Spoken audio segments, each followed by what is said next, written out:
¿Es usted fan del Señor de los Anillos? Si es así, en el Reino Unido podría ser señalado como extremista y nada menos que de extrema derecha. Así lo ha publicado un informe de contraterrorismo que busca prevenir el surgimiento y la propagación de ideas extremistas en el Reino Unido. Este informe volvió a salir a la superficie por medio de la plataforma Catholic Votes, aunque ya desde el año pasado ha causado revuelo. Uno de los editorialistas del portal The Spectator, Douglas Murray, señala que el abanico es muy amplio. No solo se extiende al Señor de los Anillos, sino incluso a 1984.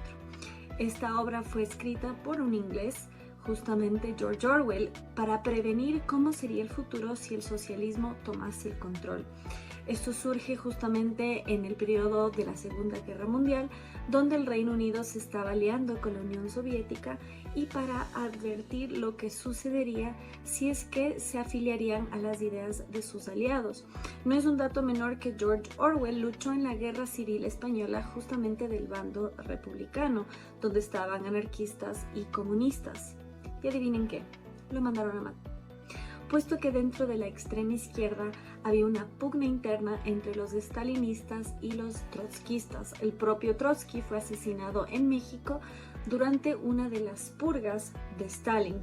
No es un dato menor que Trotsky era amante de Frida Kahlo y justamente por medio de ella y de su marido, Diego Rivera, es que se propagaron estas ideas en el país y la región.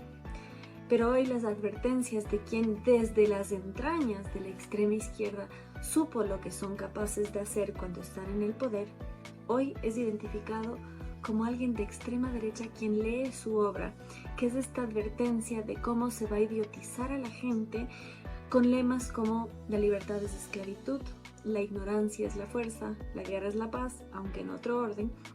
Y justamente lo que muestra es eso, la importancia que tienen los regímenes tiránicos, cómo cambian las noticias, cómo cambian el significado de las palabras.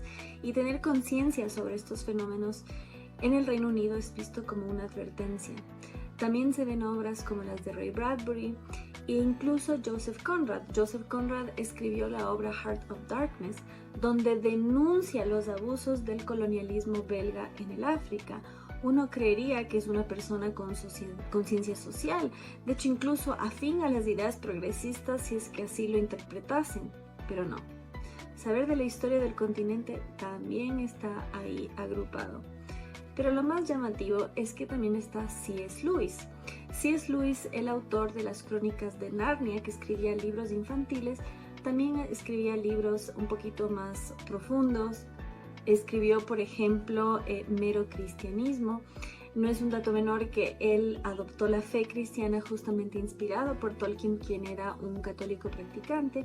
Sin embargo, por su fervor patriótico, C.S. Lewis se quedó en la iglesia anglicana, que si bien es cercana a la católica, es reformada y fue fundada por el rey Enrique VIII, cuando se quería divorciar de su esposa y terminó casándose 6 veces, puesto que en la Iglesia Católica no se reconoce el divorcio, tuvo que declararse cabeza de su propia iglesia y así lograr estas reformas en su vida privada hasta tener un heredero varón.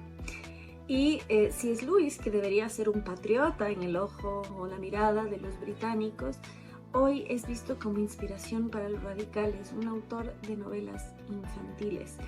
Tolkien, por su parte, ha sido muy frontal en profesar su fe en su obra, aunque aclaró que no era la intención sembrar los valores cristianos. Al revisar su obra la encontró ahí.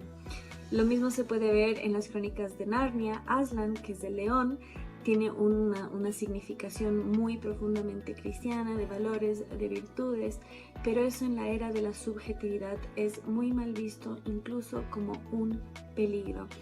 Por eso y más, desde el Pan Am Post les traemos estas noticias para saber cómo se está radicalizando, y esto denuncian los propios autores, que se enfoca en un lado del espectro político y no en el otro, y que toma obras que nada tienen que ver con la radicalidad. En cambio sí vemos que esparcen la conciencia sobre lo que son las tiranías. Esto al parecer no le conviene al gobierno británico. Para saber las reacciones sobre este fenómeno y cómo avanzan estas doctrinas ideológicas al punto que censuran el bien y propagan el mal, no olviden suscribirse, darle like y compartir.